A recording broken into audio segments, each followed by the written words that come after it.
É o seguinte, pessoal, acho que para vocês fazerem o método, para mim, a metodologia, eu acho que não é a primeira coisa que você discute, né? Eu acho que se você tiver bem claro na sua cabeça qual é seu objeto de pesquisa, qual é a região que você quer estudar, o município, o bairro, né, o espaço que você quer estudar, já é um primeiro caminho andado, porque daí você define o teu problema de pesquisa. Eu acho que você ter uma metodologia clara, uma abordagem metodológica clara, você precisa ter bem claro o seu objeto de pesquisa e o seu problema de pesquisa.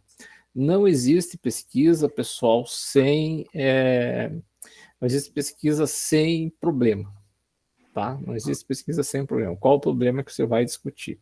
Eu, enquanto pesquisador, na minha carreira acadêmica, o meu foco sempre foi o desenvolvimento regional, né?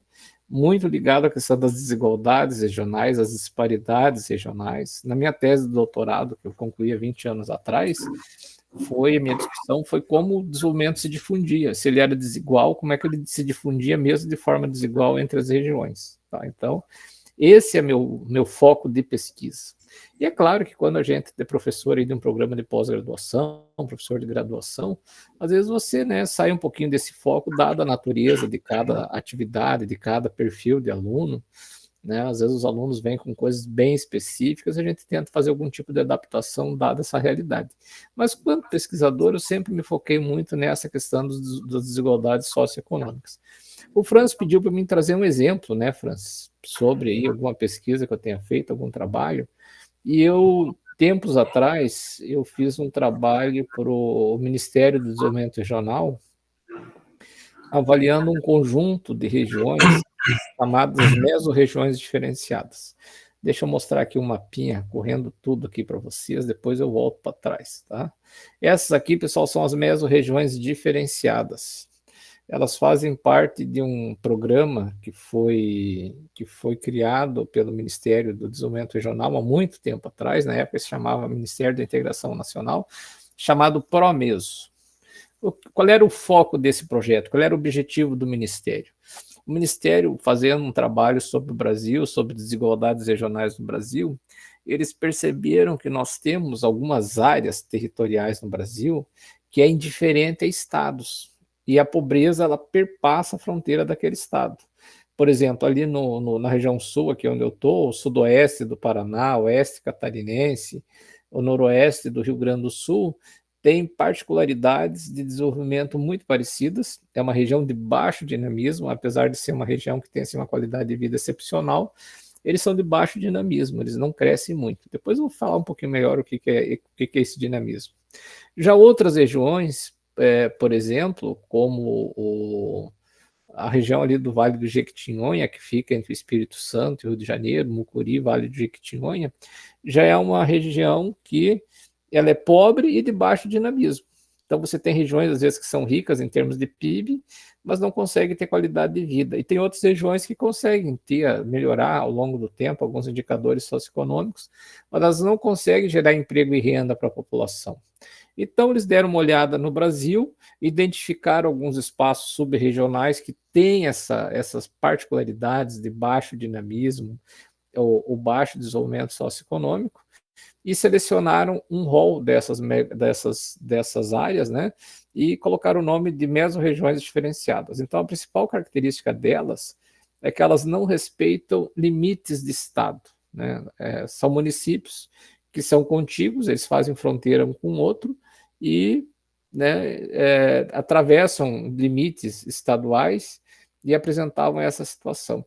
E o Ministério, durante um período aí de 10 anos, digamos assim, trabalhou com investimentos, com reuniões, tentando organizar as lideranças dessas regiões diferenciadas para tentar promover algum tipo de ação coletiva, né, nessas mesorregiões.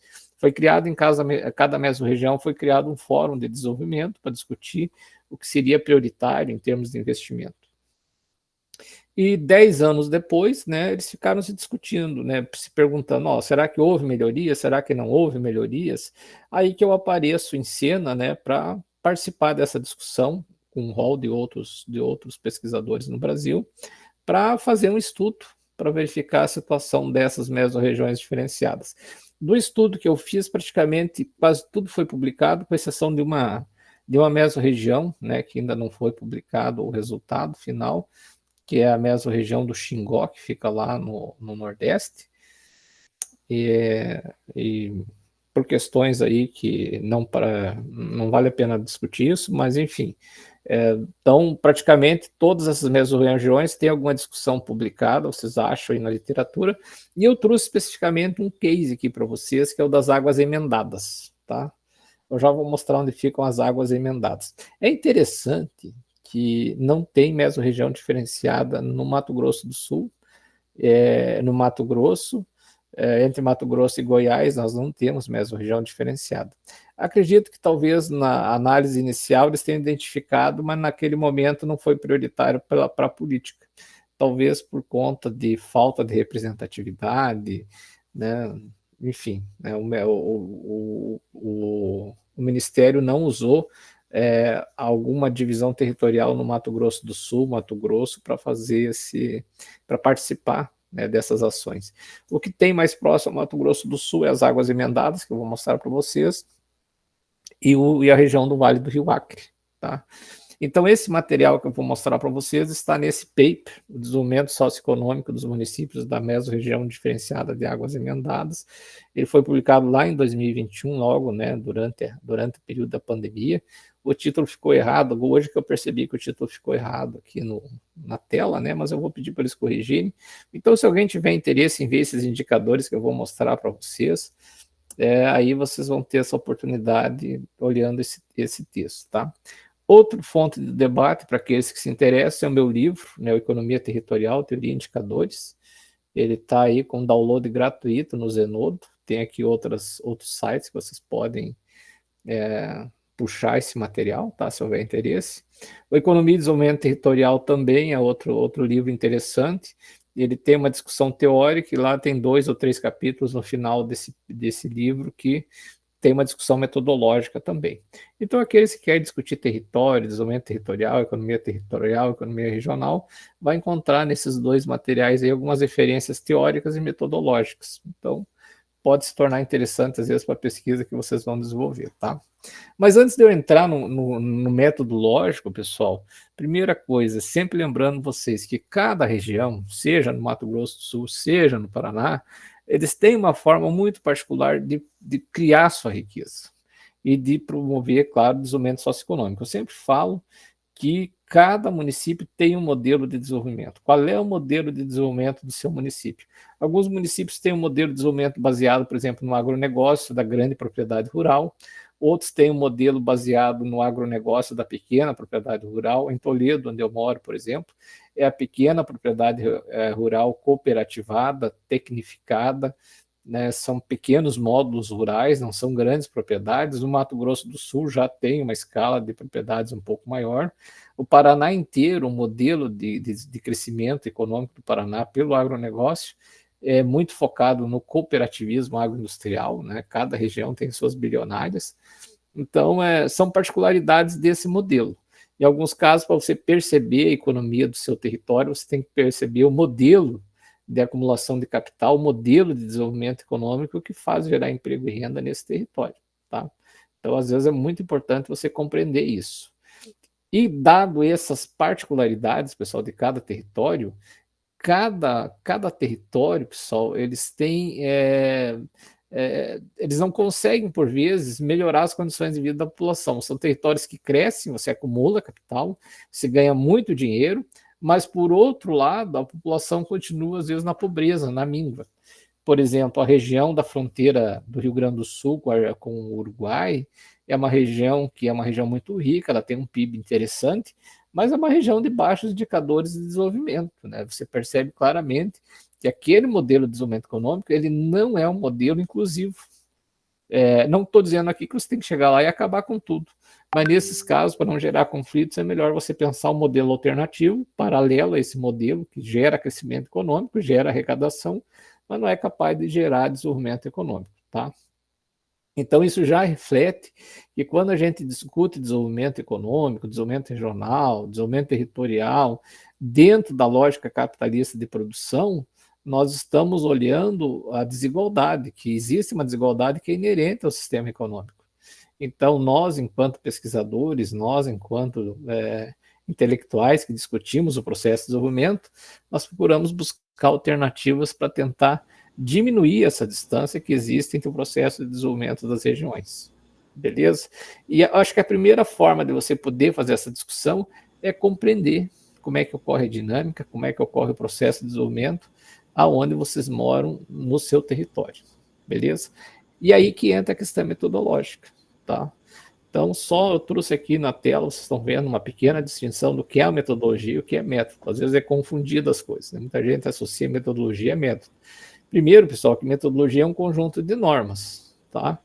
Você tem lá um passo a passo, né? Os processos que você vai fazer, por exemplo, para discutir o seu objeto de estudo, o seu problema de pesquisa. Você define o seu objeto de estudo, o seu problema de pesquisa, o que você quer pesquisar e por que você quer pesquisar aquilo. Definido esse problema de pesquisa, você tem aquilo que nós chamamos de marco conceitual. O que explica esse problema? O que tem na literatura já produzido que explica esse problema? Que explica a situação que você está discutindo? Tá bom? Por que eu digo isso? Porque às vezes você corre o risco de repetir o que já foi feito, né? Você não vai trazer nada de novo, nada de interessante, principalmente se você está fazendo uma tese de doutorado, você tem que trazer algo de interessante. Então, é muito importante você verificar na literatura. E ao verificar na literatura, há um outro aspecto mais importante ainda, que você já vai percebendo quais são os dados, as informações que você precisa usar para testar suas hipóteses, para verificar se aquele problema que você está se propondo a estudar, ele tem uma dimensão que é possível de você verificar empiricamente, pessoal. Uma coisa é você fazer a teoria, outra é o empírico. O empírico vem da prática, vem da experiência, vem de você verificar em loco se o processo, se aquela discussão que você está fazendo, ela é real. Muita gente, por exemplo, fica muito no campo teórico e não vai a campo. É claro que nós temos algumas ciências, por exemplo, como as ciências físicas, que ela tem uma discussão teórica muito forte, a física quântica, por exemplo, porque alguma das suas proposições ainda não tem tecnologia e formas de teste. Para vocês terem uma ideia, o Einstein, quando escreveu a teoria da relatividade, ele trabalhava ele era tabelião, né? Ele trabalhava lá numa determinada cidade da Alemanha, bem pequena, e ele não tinha muito trabalho. Então, ele passava o dia dele lendo, estudando e escrevendo a teoria da relatividade. Então ele sentou e foi usando aquilo que nós chamamos de abstração. Você usa a sua imaginação e a sua criatividade para escrever uma proposição.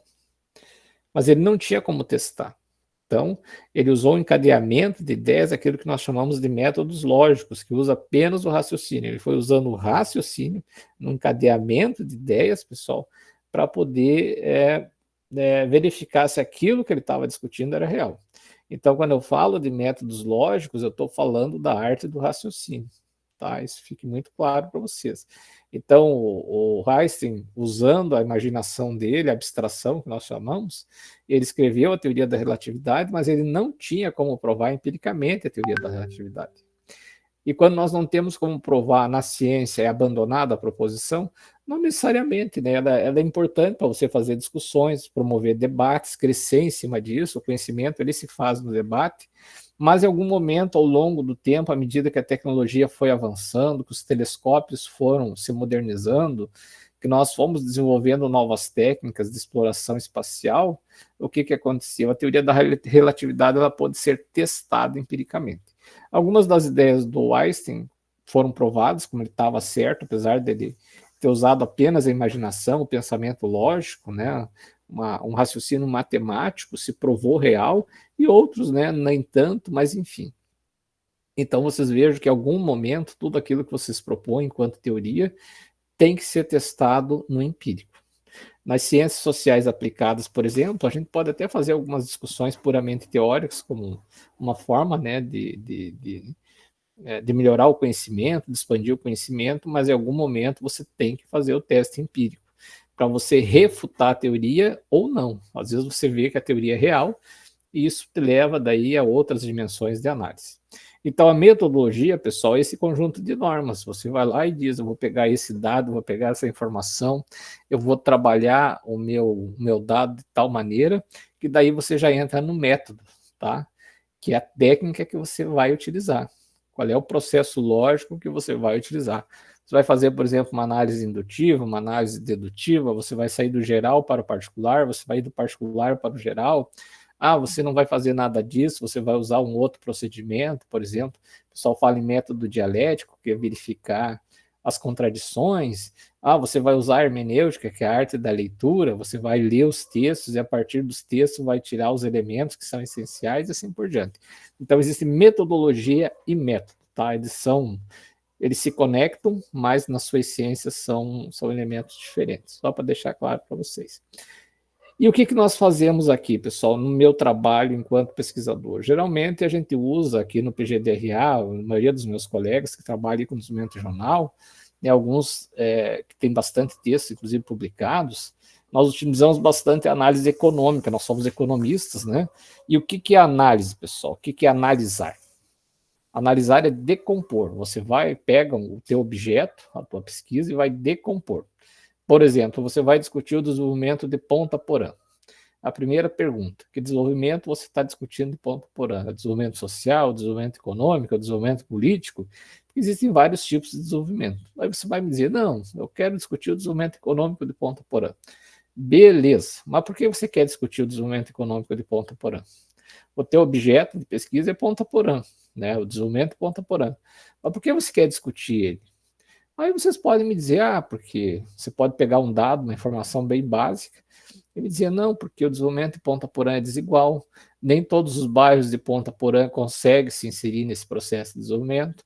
O processo de desenvolvimento de Ponta Porã, ele não é inclusivo, enfim. Né? Vocês podem me dar N elementos para me justificar o porquê que é importante discutir o desenvolvimento de Ponta Porã, e essa discussão ela vai ser muito importante depois para aqueles que formulam política pública, para o pessoal que está na prefeitura, o pessoal que está no governo do estado, para eles saberem aonde tem que fazer intervenções, aonde eles têm que promover algum tipo de ação para melhorar as condições de desenvolvimento de Ponta Porã.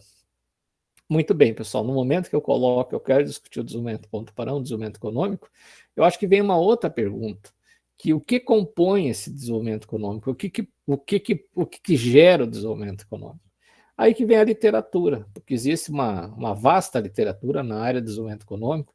Alguns dizem que são as instituições, outros dizem que é algum tipo de outra ação que promove esse desenvolvimento, é o modelo, a forma como se acumula capital em Ponta Porã, e assim por diante. Então, existem várias discussões de como o processo de desenvolvimento ele pode ser gerado e como ele pode ser melhor distribuído. Tá?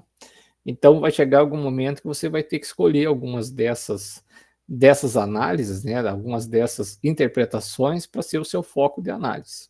Dito isso, aí vem mais uma questão, né, aí vem uma questão metodológica. Tudo bem, como é que eu vou analisar o desenvolvimento? O que compõe o desenvolvimento? O que é o desenvolvimento? Nós sabemos que quando a gente fala de desenvolvimento econômico, ele tem um componente que é o crescimento econômico, né, que é a expansão do produto da economia, e ele tem um outro componente que é ligado à questão social, que é as melhorias das condições de vida. Se você tem só crescimento e não tem melhoria das condições de vida, você não tem desenvolvimento, tá? Então, uma particularidade. E há outros autores aí que colocam a questão ambiental, colocam a questão institucional, colocam ciência e tecnologia, assim por diante. Mas se nós olharmos só por esses dois elementos agora, questão econômica e social, isso já permite a você a ter uma ideia dos dados e das informações que você vai utilizar. Por isso que aqui na análise, aqui na tela que vocês estão vendo aí, pessoal, diz que separado do todo em seus elementos, ou seja, você olha o conceito de desenvolvimento, vê o que compõe o conceito de desenvolvimento e separa ele para você poder fazer uma análise mais pormenorizada. De um lado, você vai olhar o crescimento da economia, se a economia de Ponta Porã realmente cresce, que é um componente do desenvolvimento econômico. De outro, você vai olhar se as condições de vida de Ponta Porã estão melhorando. Aí entra mais uma questão. Tudo bem, o que você identifica como melhoria das condições de vida? É todos terem acesso à água potável? É todos terem acesso, por exemplo, à rede de energia elétrica? É as pessoas terem alimento na mesa? É as pessoas terem, por exemplo, segurança alimentar? Então, mais uma vez, você tem que definir, deixar bem claro na sua metodologia o que você quer trabalhar. Tá? Às vezes você quer fazer uma dissertação de mestrado, você tem 2 anos, né? Acho que é 2 anos aí o limite do curso, 30 meses. Você passa 1 ano fazendo uma matéria, não dá para ficar se enrolando, você tem que ser bem focado. Às vezes dá vontade de estudar tudo, tudo bem, né? Depois você vai ter o resto da tua vida para estudar tudo, mas aí para concluir o curso você precisa ser bem focalizado. Então você vai estudar uma questão muito ampla, você tem que reduzir ela.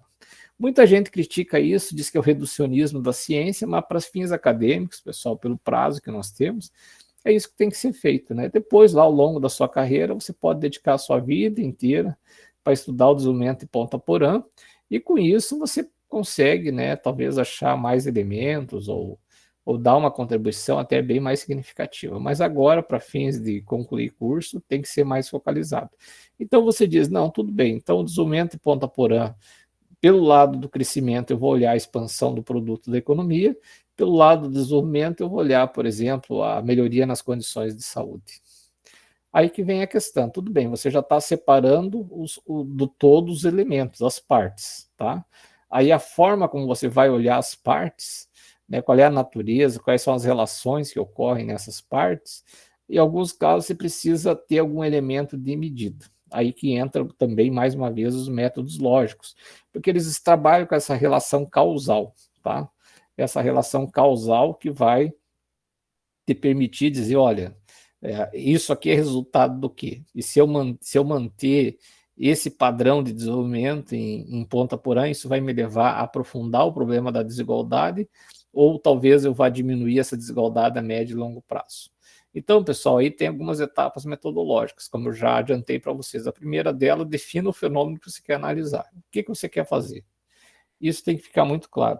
Segundo, qual é a escala que você quer estudar? Você quer estudar o município? Você quer estudar apenas a área urbana de Ponta Porã? Você quer estudar o entorno de Ponta Porã e os municípios do seu entorno? Né? Eu não conheço direito a região de vocês, mas deve ter, né, alguns municípios próximos de Ponta Porã.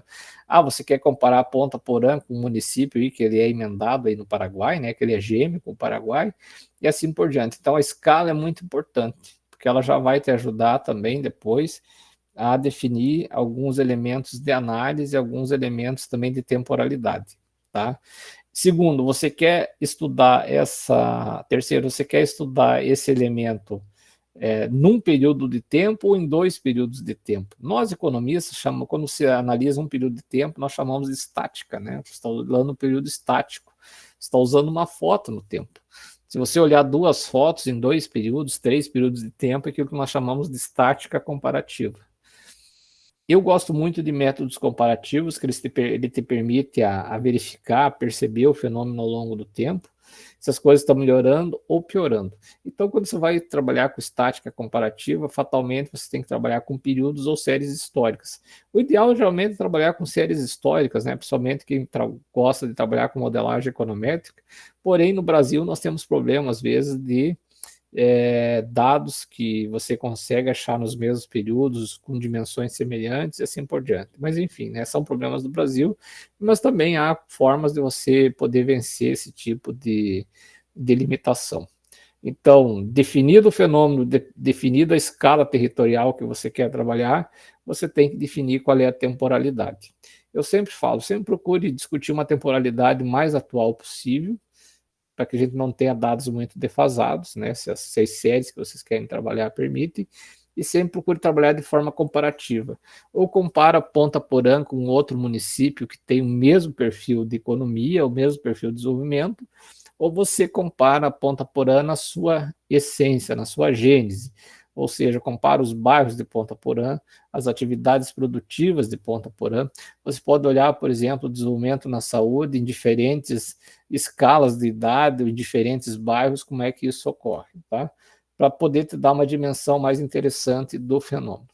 Isso feito, pessoal, tem, acho que a tarefa que é a mais complicada de todas, que é a interpretação. Por que ela é complicada? Às vezes a gente acha um problema, um fenômeno, e a gente tem dificuldade de discutir ele. Né? Eu tive o caso recentemente de um aluno, que eu passei uma atividade para eles em sala de aula, para cada aluno eu passei uma atividade, e esse aluno ele me procurou lá na minha sala para conversar comigo. Um indivíduo é professor, né, uma pessoa que tem experiência em sala de aula há bastante tempo, e ele me disse, professor Jandir, eu fiz aqui, né, eu peguei a metodologia que o senhor me passou, fiz umas estimações, ficou muito legal, muito bonito, fez tudo direito, né, dentro dos parâmetros, mas eu tô com um problema. Eu não sei o que escrever, eu não sei interpretar. Eu sei produzir o dado, mas eu não sei ir além do dado. Né? Olha só como é a situação. Eu produzo uma informação, mas eu não consigo interpretar, eu não consigo ir além dela.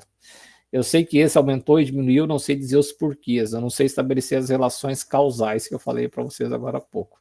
E por que isso acontecia, pessoal? Porque aí nós conversando, né, assim, tranquilamente lá, e ele percebeu que ele passou a vida inteira só fazendo conta e lendo pouco, ele não leu além daquilo. Por isso que é muito importante a gente ter uma leitura, pessoal, buscar o conhecimento, né, leiam tudo, para vocês poderem depois ter condições de articular o conhecimento de vocês, terem condições de fazer a discussão, de articular a discussão. Senão, vocês vão ser mais uma pessoa que faz cálculo, mas não consegue ir além do número. Paciência, né? Eu conversei com ele, a gente sentou e fez o trabalho juntos, que era esse o objetivo. Eu disse: não, fique tranquilo, porque nós vamos fazer o trabalho juntos. E ele me dizia o seguinte depois: pois é interessante que pega uma tabela e em cima da tabela escreve 1, 2, 3, 4 páginas, parece que a gente vai espremendo até tirar tudo que tem naquela tabela, pessoal. Então, essa interpretação aqui na tela que vocês estão vendo, e usa a frase usar induções diretas. Por que induções diretas, pessoal? Vocês desmembraram o fenômeno. Você está olhando a saúde, por exemplo, e a saúde, e dentro da saúde você pode usar a saúde, olhar a saúde materna, você pode olhar a saúde infantil, você pode usar a geriatria, né, o pessoal lá da terceira idade. Então você desmembrou a variável saúde em diferentes perfis etários e perfis da população, e a partir disso você está olhando do particular para chegar a uma proposição geral para me dizer: olha, a saúde em Ponta Porã é boa ou ruim? Talvez ela é boa, porém em alguns detalhes, ela tem que ter um cuidado especial para as mulheres. Aqui em Toledo, onde eu moro, muito tempo atrás saiu um dado aí sobre o indicador de desempenho do SUS, o índice de desempenho do SUS. O que é o índice de desempenho do SUS? Os municípios recebem recursos para fazer a gestão de algumas políticas do SUS. Então, eles recebem dinheiro. É para atender as mulheres, para atender as crianças, para atender os idosos, dinheiro para vacinação e assim por diante. Né? Tanto aquilo que os municípios pedem, às vezes, para o SUS participar em algumas ações, como aquilo que vem de políticas direcionadas do governo federal. E de tempo em tempo, o SUS ele faz um estudo, ele gera um rol de índices e indicadores para verificar se foi eficiente o gasto, se o gasto gerou aquilo que ele se propunha e se a população atendida foi a maior possível e assim por diante. Então, é uma forma deles verificarem, né, como está sendo feita a gestão desses recursos.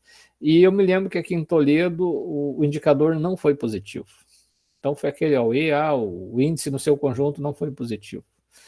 E me vieram me perguntar, tá, como é que a gente sabe aí o índice não foi positivo? Como é que a gente vai descobrir o que está causando esse problema no índice do SUS?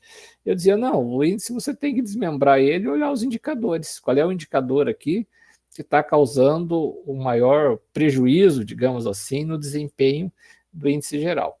E ao fazer isso, pessoal, ao desmembrar o índice e olhar os seus indicadores de forma mais específica, se percebeu que era a saúde da mulher. Né? A saúde da mulher no município que tinha os piores indicadores e que tinha o pior atendimento. Né? Até diziam, olha, isso aqui parece que não gosta de mulher nessa cidade. Né? E eu achei que aquilo estava errado. Eu pensei, mas não pode ser. Nós aqui vivemos numa cidade, o Francis morou aqui em Toledo, uma cidade bem cuidada, bem ajeitada, né? Enfim, eu pensei, isso aqui não pode ser real. Aí, pessoal, eu fui fazer algo que muitos pesquisadores deixam de fazer. A gente vira pesquisador de gabinete, como se diz, né? Eu saí a campo, eu fui lá conversar com os stakeholders, né, as lideranças da saúde. E eu fiz uma descoberta interessante. Toledo era uma cidade de 130 mil habitantes na época, uma cidade aí com um PIB de 7 bilhões de reais, né, uma cidade com um crescimento significativo, muito bem urbanizada, todo mundo adora a cidade, ufanista, e a cidade não tinha um mamógrafo para o atendimento das mulheres, um mamógrafo que fosse feito o atendimento pelo SUS, pessoal, assim, pelo Sistema Público de Saúde.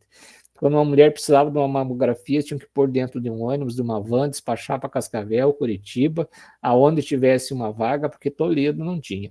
E o custo de um mamógrafo, se você for olhar o perfil de arrecadação no município e o orçamento da Secretaria Municipal de Saúde não era alto. E eu fui conversar com os médicos, tá, mas o pessoal aí da área de ginecologia, obstetrícia, né?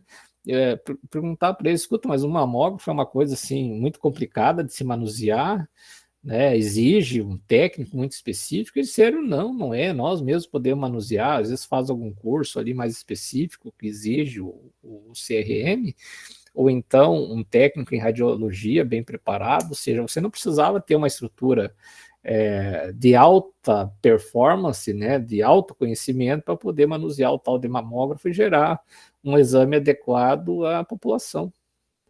E eu me lembro que aquilo gerou um rebuliço que vocês nem imaginam. Tanto é que 6 meses depois o município já estava correndo atrás para adquirir um rol de mamógrafos, né, colocar à disposição da população para melhorar.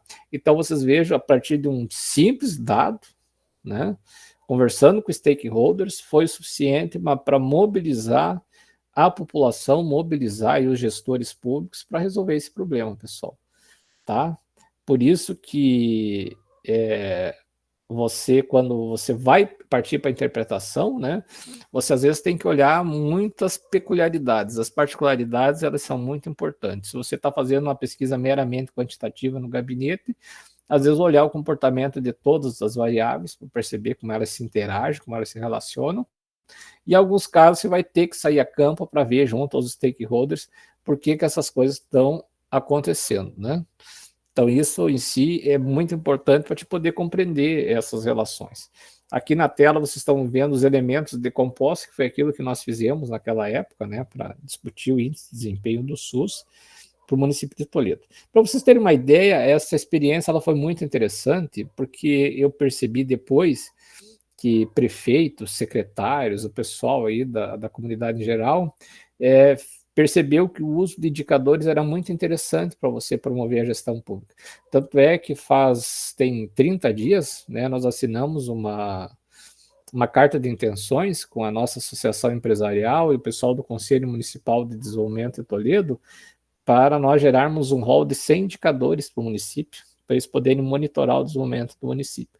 Então, vocês percebam que por um dado simples do SUS que causou um rebuliço na cidade e que gerou uma discussão, e que dessa discussão se gerou o que fazer, e do que fazer houve a pressão das lideranças aí do movimento feminino, né, em cima do poder público para gerar o resultado. Eles perceberam que eles podiam usar indicadores também para gerenciar o processo de desenvolvimento do município, aquilo que nós vamos fazer agora com o poder público.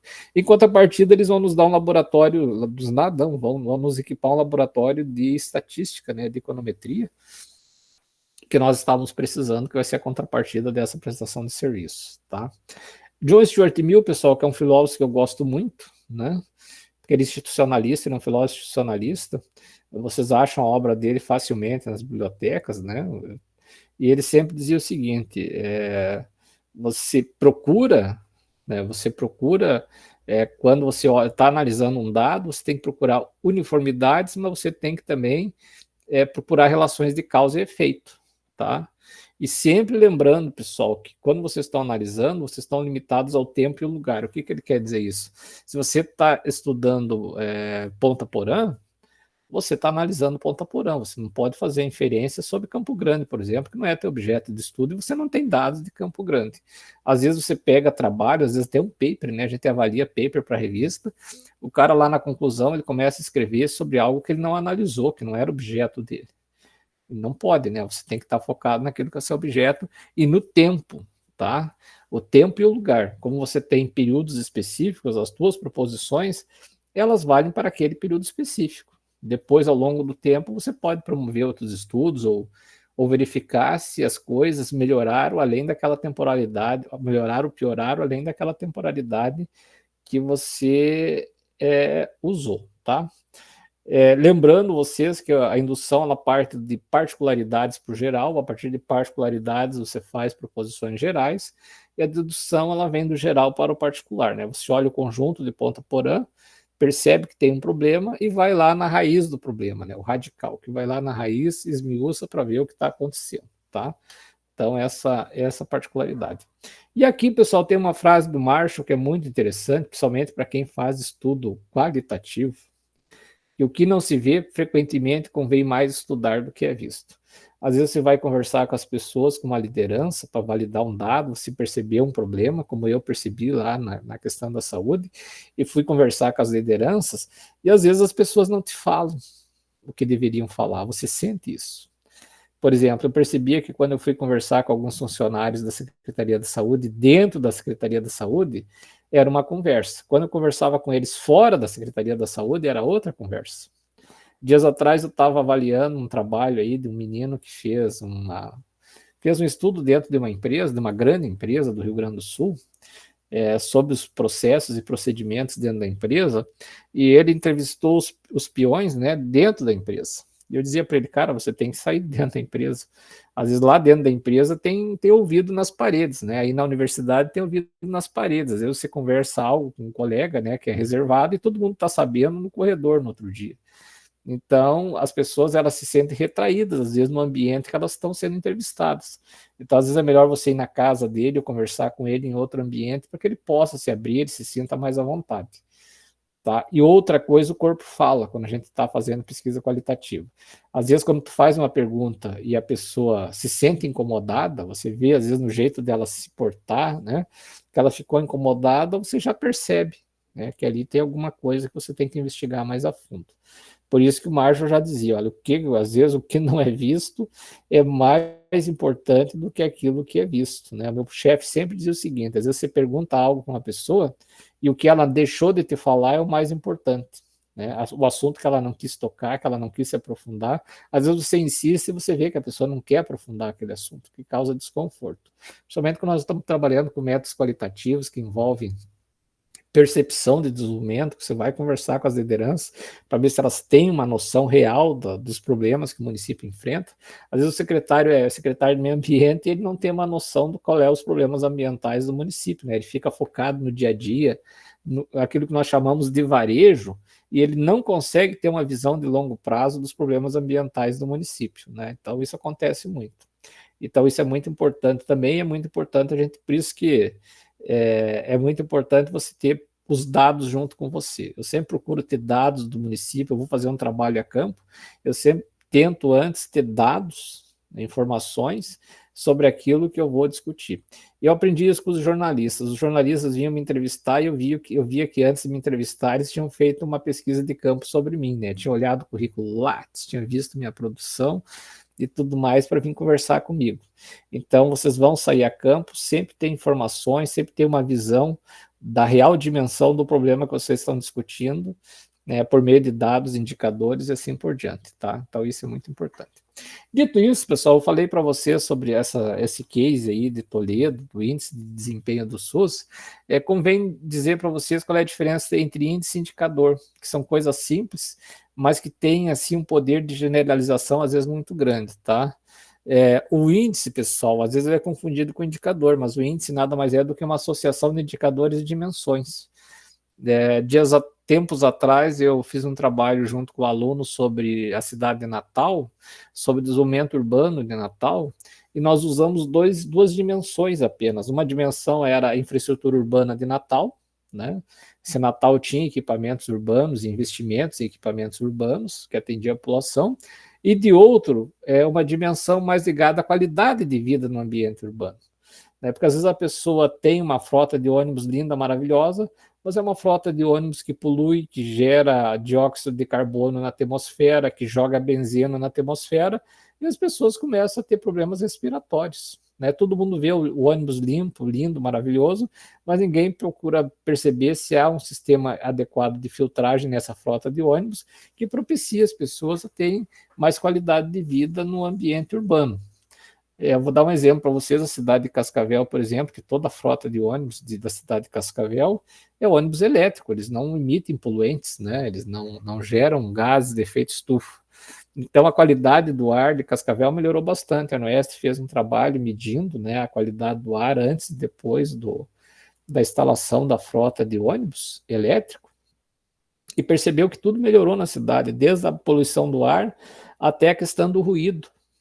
Então, vocês vejam que de um lado melhorou a infraestrutura urbana e de outro melhorou também a qualidade de vida da população. Então, o índice ele associa dimensões, tá? Ele usa um rol de indicadores e dimensões para poder testar, verificar um fenômeno. O indicador ele é mais simples, por exemplo, se é o PIB per capita, né? Eu quero saber se a produtividade do meu município está melhorando, eu posso usar o PIB per capita aí como uma proxy disso, né? Não é uma proxy perfeita, mas é algo muito próximo do que seria o perfeito. Então, você verifica se você divide pela população, você elimina o chamado efeito tamanho, por exemplo, como é que eu vou comparar o PIB de Ponta Porã com Campo Grande? São cidades que têm tamanhos diferentes, estruturas econômicas diferentes. Então, Campo Grande deve ter o PIB que deve ser o dobro aí de Ponta Porã, bem mais, né? Então, eu uso o PIB per capita, eu vejo essa produção de riqueza pelo montante da população. Então, já tem aí algum elemento, pessoal, que eu possa discutir e que eu possa verificar a produtividade, né? Então, é algo que eu posso usar de uma forma muito simples.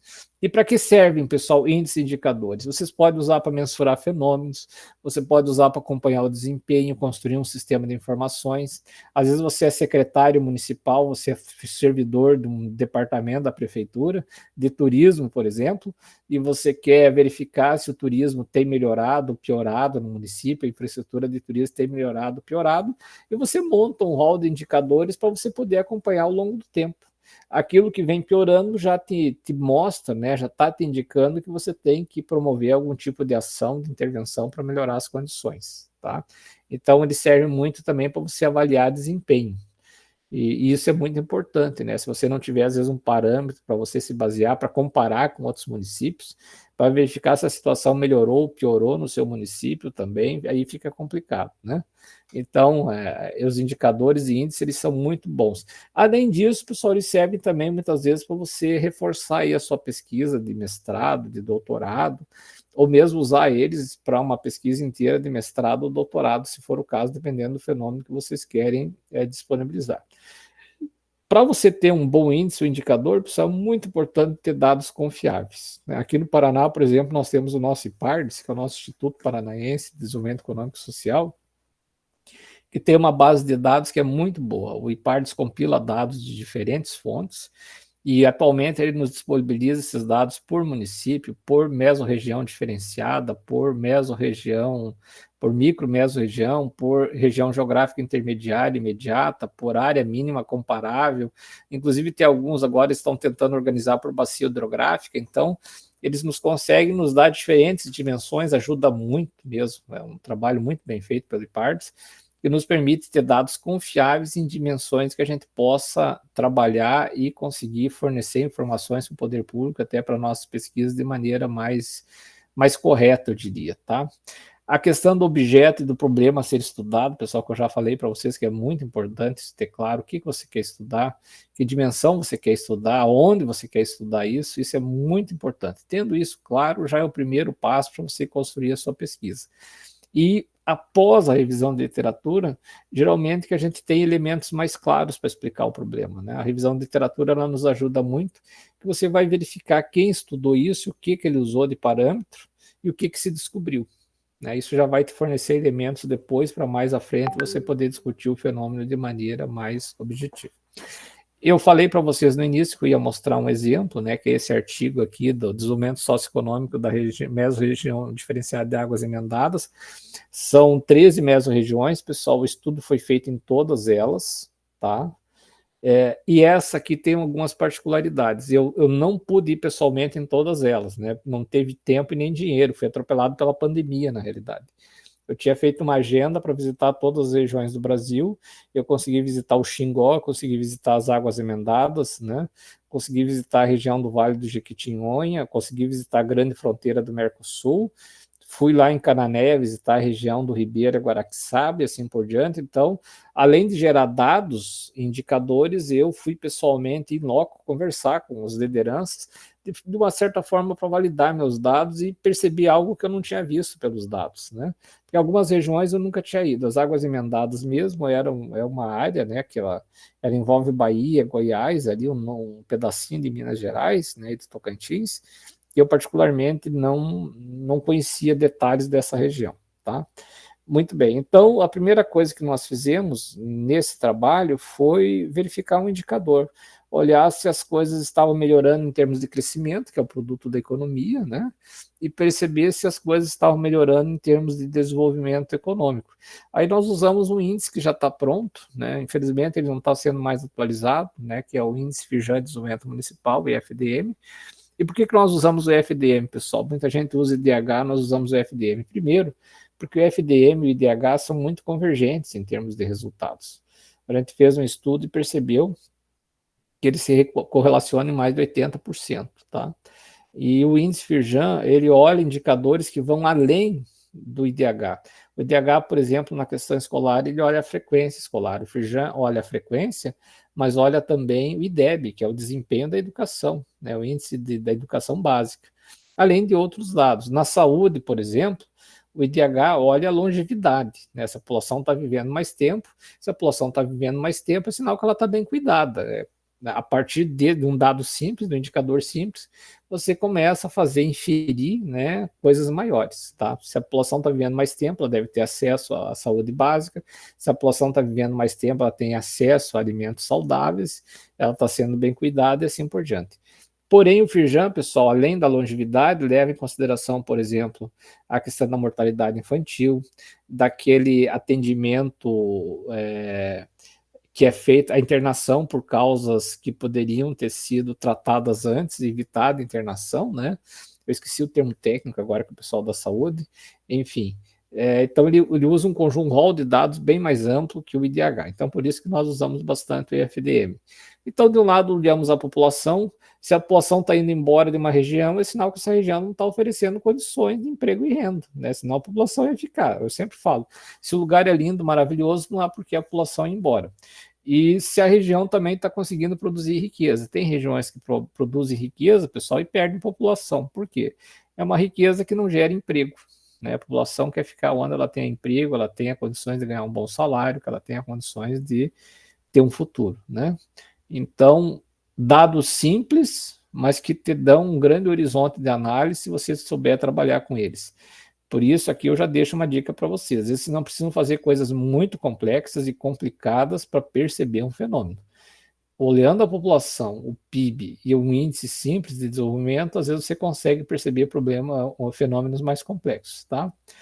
E nós olhamos duas coisas aqui, junto com a Josi, que agora está lá no Pará, que era olhar de um lado a dinâmica, ou seja, se há um movimento de crescimento, de melhoria, e a segunda, a dispersão espacial. Por que dispersão espacial, pessoal? Não adianta eu ter uma região, vamos pegar aí o Mato Grosso do Sul, né, essa região aí da faixa de fronteira, onde está Ponta Porã, não adianta eu ter uma região que você faz todo um trabalho de desenvolvimento e só o município se dá bem. Só Ponta Porã se dá bem, o entorno de Ponta Porã continua pobre, relegado ao esquecimento. Então, é o ideal que os municípios, ao longo do tempo, esse desenvolvimento ele se disperse, né? Ele se difunda. Aí, geralmente, a gente usa aquilo que a gente chama de estudos de convergência, né? Nós tentamos perceber se há uma aproximação em termos de qualidade de resultados entre esses municípios. Cabe só contar para vocês o que é dinâmica. Eu falei bastante da palavra dinâmica, né? Não disse o que era. Até deveria ter colocado esse slide antes, que ele vem de uma força, é um movimento. Dinâmica é movimento, pessoal. Você está em movimento, às vezes você está estagnado na sua vida, né? Você não vai nem para frente nem para trás. Lá na física diz que quando você está parado, você está numa inércia, que você está estagnado, tem que vir uma força e te empurrar. É isso que diz a física. Na economia, no desenvolvimento regional, não é muito diferente. Quando tem uma região, um município que está estagnado, parado, você tem que dar um empurrão nele, você tem que usar alguma coisa para estimular ele, para induzir ele a uma evolução. E às vezes isso, pessoal, é fomentar um movimento social, às vezes é a movimentar algumas atividades de economia solidária. Tem um trabalho aí que o Zamberlan faz sobre patrimônio cultural, que é muito legal, né? Patrimônio material, que às vezes são elementos que você pode usar para fazer o estímulo, para produzir uma dinâmica do território, uma dinâmica da sua região. E essa dinâmica ela tem que levar a uma mudança progressiva. Tem lugares que mudam e continuam sempre do mesmo jeito, né? Então você percebe que realmente ele não mudou, ele continua estagnado, às vezes num perfil de desenvolvimento. O John Stuart Mill, que é o filósofo que eu falei há pouco para vocês, ele tem uma frase muito interessante que ele diz o seguinte: olha, o lugar estagnado e pobre não significa que nesse lugar todo mundo está perdendo, alguém está ganhando. Às vezes a pobreza e a estagnação é um projeto de alguém que está ganhando com isso. Ele diz, alguém está ganhando com isso, não se iludam que todo mundo está perdendo. Então, em alguns lugares, você tem que promover essa ruptura e criar um novo modelo de desenvolvimento, né, ou um modelo em paralelo, que você possa integrar a população e produzir esse movimento. Então, para nós olharmos se essas regiões estão ou não em movimento, que a gente usa a chamada estática comparativa. A gente começa a comparar mais de um período para verificar como é que vai se comportando ao longo do tempo, tá? Eu vou mostrar aqui para vocês o quadro de variáveis, então, que nós usamos. Podem perceber que nós não usamos nada complexo. Se vocês pegarem a tese do Francis, por exemplo, eu acho que tem o quê, Francis? Umas 10 páginas só de equação, né, a tua tese, e conta. Olha que o Francis calculou, né, Francis? Fez um monte de conta.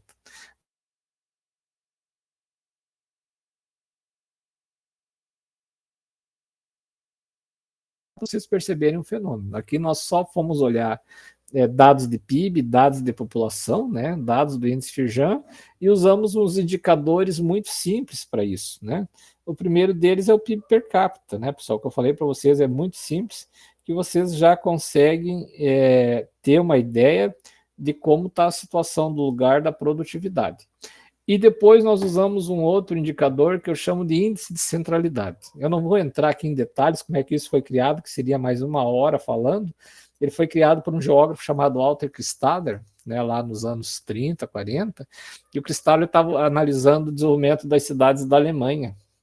E ele percebeu que cada cidade, cada município tinha uma área de mercado. E conforme a área de mercado do município, era o fortalecimento dele. Então, ele criou um índice chamado índice de centralidade para verificar a atratividade. Quanto maior o índice de centralidade, maior a atratividade do município.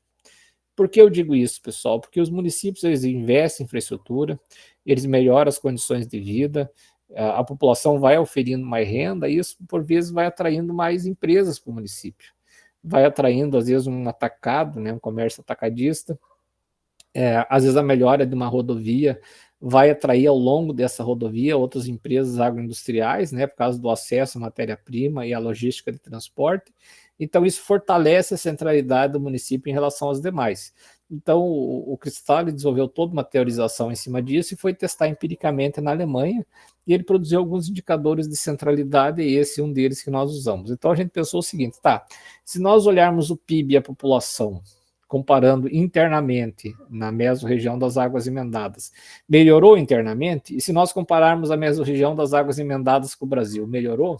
Às vezes melhora internamente, aí no Mato Grosso do Sul, né, todo mundo está contente, o Mato Grosso do Sul está melhorando, os municípios estão crescendo, mas se você comparar com o restante do Brasil, você percebe que o Mato Grosso do Sul ficou muito abaixo do Brasil.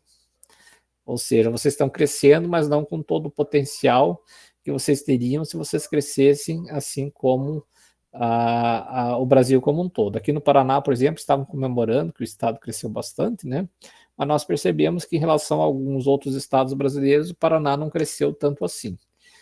O Rio Grande do Sul, por exemplo, cresceu muito nos últimos anos, mas o Rio Grande do Sul foi arregaçado, foi destruído uma parte dele.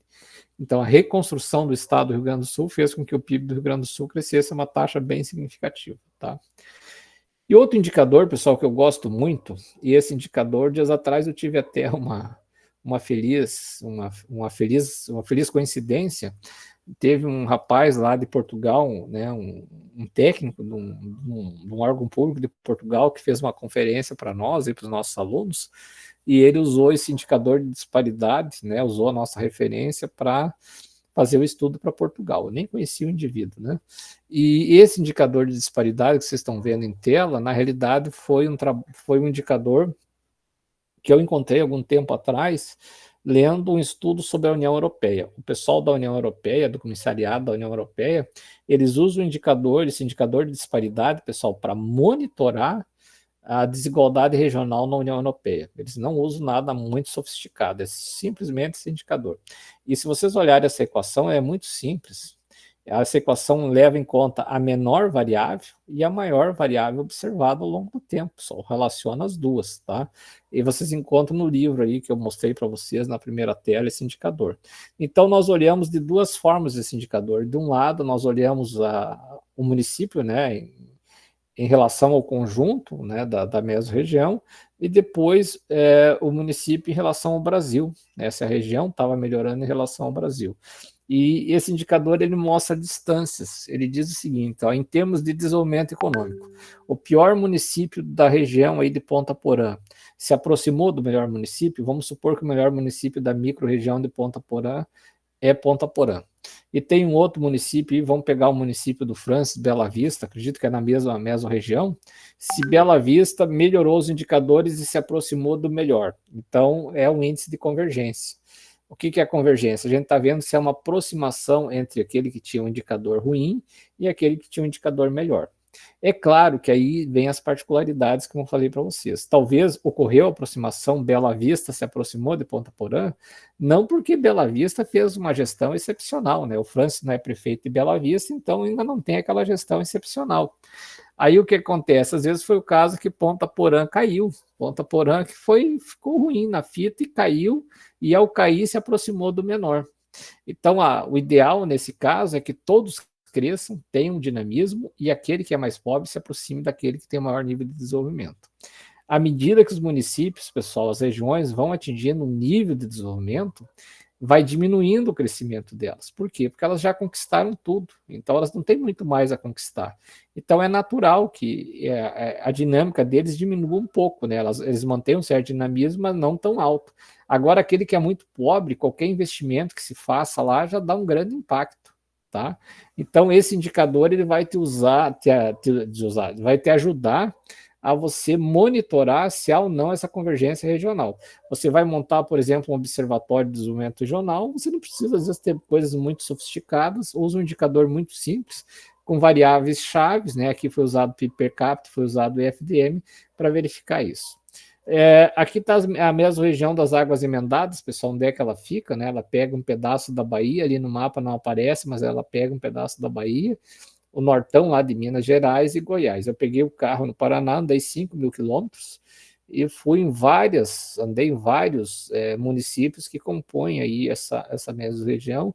Conversei com pessoas, né, com lideranças, com pessoas aí da comunidade, foi bem interessante, né, porque eu percebi que os nossos dados não estavam fora da realidade, e eu fiz questão de fazer isso também, porque tinha alguns resultados que eu achei muito estranhos, municípios que pareciam tão pobres, de repente tinham crescido tanto o indicador, né? Não sei se eu vou conseguir mostrar aqui para vocês.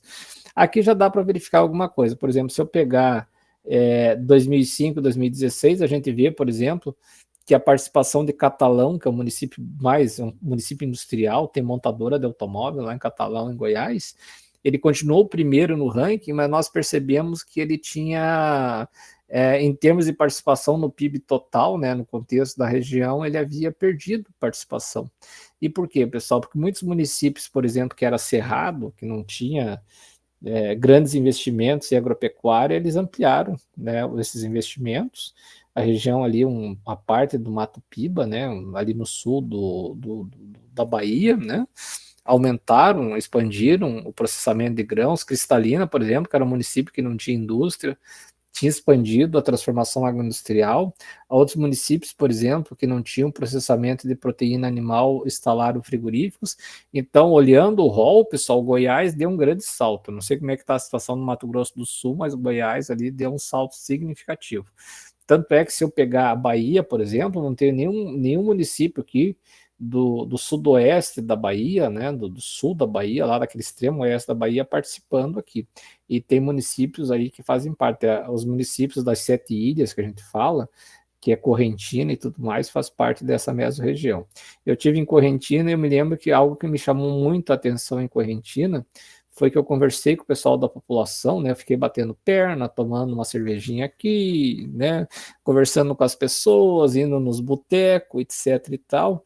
E as pessoas me diziam o seguinte: aqui nós aumentamos a arrecadação do município em 17 milhões. Olha só como a população é informada. E eu dizia, nossa, que coisa linda, maravilhosa, né? Aumentaram a arrecadação em 17 milhões. E você olhava o município, pessoal, meu Deus, você olhava assim, meu, aqui precisa fazer uma intervenção urbana. As ruas, né? mal cuidadas, você via assim que precisava fazer uma urbanização diferenciada no município. E com grande atrativo turístico, que era o Parque das Sete Ilhas. Então, dá a impressão que aqueles 17 milhões a mais que eles estavam arrecadando por causa do agro, não estava se revertendo, pelo menos não naquele momento, talvez agora tenha mudado a realidade, em infraestrutura urbana. Então, aquilo que o dado estava mostrando para a gente era real, né? É claro que aqui vai ficar ruim para vocês dele, mas é o resultado do índice de centralidade, né? E que nós vimos que havia uma ascensão do PIB urbano dos municípios, de maneira geral, principalmente em Goiás, ou seja, esse crescimento do PIB ele estava puxando atividades terciárias e secundárias, principalmente terciárias, e significa que havia uma massa de renda circulando no município que não tem consumo, o pessoal não cresce o setor terciário. Para crescer o setor terciário, a pessoa precisa ter renda no bolso, para ele gastar dinheiro lá para cortar o cabelo, para ele gastar dinheiro para ir no cinema, para ele gastar dinheiro para almoçar, jantar com a família no final de semana e assim por diante. Então, as cidades que têm uma renda melhor distribuída, que têm acesso a emprego, que paguem bons salários, têm um setor terciário que cresce.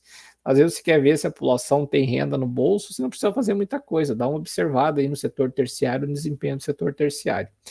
E se crescer o setor secundário, melhor ainda, porque no setor secundário é onde estão os empregos mais estáveis, né? Porque geralmente as indústrias elas têm encomendas de 1 ano, 2 anos, então ela tem empregos mais estáveis.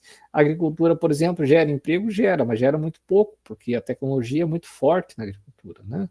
Então nós percebemos o seguinte, que os setores urbanos estavam fazendo a diferença em Goiás, dado de um lado a industrialização do estado, que foi muito significativa, não apenas no polo automotivo, mas também na transformação de proteína vegetal e animal, e de outro lado, né, Minas Gerais e essa região sudoeste da Bahia, ela continua ainda com certos problemas, né, que ali a gente tinha percebido, e lá indo ver em loco também não foi muito diferente. E no índice de disparidade era bem interessante, porque as disparidades elas foram diminuindo ao longo do tempo. Aquilo que nós percebemos em termos de PIB per capita, né, que havia uma melhora dos municípios interioranos, apesar de Catalão ainda ter uma posição muito, muito significativa, ao longo do tempo, outros municípios do interior, eles começaram a ampliar, né, a sua posição e principalmente a transformação agroindustrial, o agronegócio que fez a diferença, né? O Brasil que entrou aí no ciclo das commodities, naquele período ali do governo Lula 1 e 2, o governo Dilma, depois o ciclo se esgota e agora aparentemente a gente está retomando aí outro tipo de ciclo, dadas as mudanças que nós estamos vivenciando. Uma coisa é você estar bem na economia, outra coisa é você estar bem em termos de desenvolvimento. Se nós olharmos Catalão, que foi o município que mais cresceu no período, o município que mais se posicionou em termos de centralidade, né, o grande líder regional, em termos de desenvolvimento socioeconômico, ele caiu no ranking. O que as autoridades me diziam em Catalão era o seguinte: olha, nós crescemos, nós temos montadores da Hyundai, temos montadores da Caoa Chery e tudo mais, temos montagem de máquinas agrícolas, porém, isso atraiu uma massa de gente de outros municípios que estavam deprimidos, e essa massa de gente não encontrou emprego, né, às vezes não é qualificado, ficou às margens desse desenvolvimento e nos derrubou no ranking. Então, eles saíram de primeiro em FDM e caíram para sétimo. É claro que o FDM deles aqui não é 0,8, que é muito bom, né? Mas ainda é um FDM interessante. Se nós olharmos outros municípios, por exemplo, a grande posição foi a agroindústria, eles não avançaram tanto. Vamos pegar, por exemplo, o caso de Heitoraí. Heitoraí, pessoal, em 2005 estava em nono e em 2016 estava em 30º. E vocês vão dizer, pô, professor, como é que Heitoraí melhorou e ficou em 30º? Porque os outros melhoraram mais ainda. Olha só, presidente Olegário, pessoal, que era oitavo, caiu para 12º, mas em relação a Heitoraí ainda está melhor, né? Alguns pontos bem melhores do que estava antes. Nova América, por exemplo, que foi para terceiro. Nova América fez um investimento muito interessante no IDEB, no ensino básico. O pessoal fez um trabalho muito interessante no ensino básico. E Goianésia, mesmo tendo melhorado, caiu bastante. Ou seja, conversando com os prefeitos, se percebeu grandes investimentos na área de saúde, né, o atendimento básico na saúde, investimento no CEMEIS e tudo mais, muito influenciado por políticas do governo federal. Eu digo que uma boa parte do que nós conseguimos em desenvolvimento regional no Brasil se deve a políticas, mais a política social do que políticas efetivamente de desenvolvimento regional, né? E isso foi um grande apontamento para nós. Apesar de nós termos esse rol aí de 10 municípios muito bem no IFDM, vocês podem perceber que o índice ainda é muito baixo. Ele melhorou bastante, está melhorando, mas ele ainda é muito baixo. Então, vocês vejam que nas águas emendadas, o Ministério deveria agora fazer alguns trabalhos mais focalizados, né? Principalmente infraestrutura urbana, que era algo assim que a gente via que era bem complicado lá no município. Deixa eu passar aqui rapidamente, né, para a gente poder ter um espacinho aí para o debate. Então, pessoal, quem quiser ver mais detalhes sobre esses indicadores, a forma como nós fizemos, está aqui o texto publicado. As outras mesorregiões diferenciadas que são apontadas na metodologia, que são ali apresentadas, ela tem estudos publicados, né, em outras revistas, evidentemente, e que vocês podem depois fazer algum tipo de comparativo se quiserem. E aqui está a referência do livro Economia Territorial, né, no Zenodo, tem 2 livros lá gratuitos no Zenodo, Economia Territorial, Teoria e Indicadores, que traz alguns indicadores simples de desenvolvimento regional, de economia territorial, para vocês poderem fazer um estudo comparativo, ou às vezes fazerem algum tipo de ilustração, né, na sua dissertação, na sua tese, para poder ampliar o horizonte da sua discussão. E tem o livro Desenvolvimento Regional e Sua Ciência, que também está lá no Zenodo. Ele não é um livro que ele até apresenta 1 ou 2 indicadores só para ilustrar algumas situações que eu discuto no livro, mas não é o grande foco dele, como é aqui em Economia Territorial. Eu vou ficar aqui, vou parar por aqui, Francis, né, para a gente poder ter um tempinho aí para o debate, e fico à disposição. Espero ter contribuído aí para o trabalho de vocês.